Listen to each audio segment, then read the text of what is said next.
Structure is so important in our hospice note and keeping us on track when we're documenting. Hey y'all, I'm Shelley. I do tips for hospice nurses, and today I'm sharing with you, be kind of a little bit longer video, but I'm going to share with you how I teach nurses to structure their hospice narrative notes. So I use something that I made up called the H.E.A.R.T.S model. That's H.E.A.R.T.S. And I always follow this model when I'm documenting on my patients. So the H stands for header, and that is where we put the patient information. Mrs. Minnie Mouse is a 79-year-old African-American female with a terminal hospice diagnosis of end stage, whatever, secondary complications of this, comorbid conditions that further contribute to decline include, blah, blah, blah. Then a little bit about her living situation. Remember, we put this in there, no acronyms. We put the full words out, and we put this on every single note now, because every single note has to stand alone. We want a clear picture of why this patient's on hospice and everything else that's going on with this patient. It's very important that we have that. Then the E stands for encounter. So this is what you did that visit. This is really the important stuff, the medical stuff, the stuff that is important to the care of the patient. That's what goes there, whatever you did that visit. I always say do that second, because that way, when you're on call, you have a nurse on call at 2 o'clock in the morning and they're flipping through the notes trying to see what's been going on with this patient, they know I'm only going to look at that second paragraph, because the rest of it, while important to supporting eligibility, is really not important to forwarding patient care. Only that second paragraph. So then that's the H, the E. The A stands for assessing the system that is directly related to the hospice diagnosis. So if your patient is on for dementia, you're going to do your neuro assessment. If your patient is on for end-stage heart failure, you're going to do your cardiac assessment. If they're on for COPD, pulmonary assessment. Whatever system is directly related to the hospice diagnosis. If you're using the D.A.H.N app, if you're using my D.A.H.N app, you go into the system-specific stuff, the diagnosis-specific stuff, click on that, and all of those system assessments are right there with beautiful wording that will support eligibility.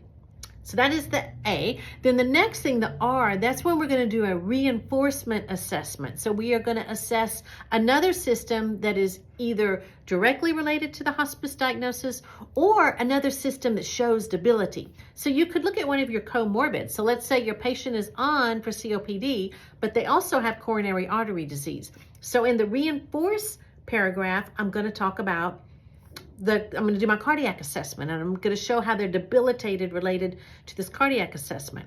Again, in D.A.H.N, if you go into that section, you can pull a bunch of phrases that will really help to support eligibility. So then the T in the H.E.A.R.T stands for targeted assessments. So these are if your company requires you to document in your narrative on nutrition and pain every time, you can do that here. Again, all of that's in D.A.H.N. If you go to the diagnosis specific, every pain note under that diagnosis is going to support eligibility. Every nutrition note under that diagnosis is going to support eligibility for that particular diagnosis. So it's super easy to do. This may also be a section where this targeted assessment, if your company went through a survey and you're doing a PIP or something like that, and you're right now being required to document something extra, you could put it right there. And then the S stands for summary. This is where you summarize the whole thing. This is where we say the current hospice plan of care is meeting patient and caregiver needs as assessed this visit, or revisions were made as noted above. Patient has sufficient amount of supplies, medications to last the next 7 days, or these supplies and medications were ordered. And patient and caregiver verbalize understanding and agreement to call hospice 24/7 with any change in condition, needs, or questions.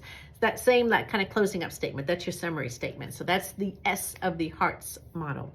If you follow this model every time, you will always get everything that you need in your note. You will always support eligibility. You will write a beautiful note. If you're using the D.A.H.N app, my documentation app for hospice nurses, when you go in and add your patients, the very first time when you add a patient, you have to build that header. So it's a little bit tedious. You got to put all that information in. Again, no acronyms. Use the full chronic obstructive pulmonary disease instead of COPD, because it makes a much better image of that patient. Gastroesophageal reflux disease instead of GERD. But if you're using D.A.H.N, when you add that patient in, you only have to do this one time. When you go to add your note, you click add note, you pick your patient. When you click on that patient, it drops that header in there every time. So you immediately start with your encounter note. So that's really the only part that you have to put a lot of thought in about what you did that visit. You enter your encounter note, Then you go to the assessment section, you go to the diagnosis specific part in D.A.H.N, pick that out, put that in, and you keep going like that. So it's super easy and fast to do. We also have an education section. So if you want to document education, you can put that down in the targeted assessment in the T part of the H.E.A.R.T.S.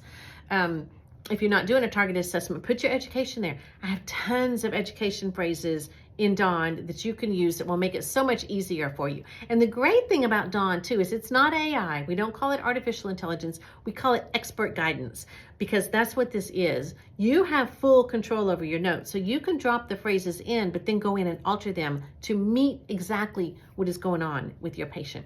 So I hope this tip was helpful. If there's anything you want for me to talk about, please let me know. I'll share it here. And y'all remember, if we work together, we can change our world.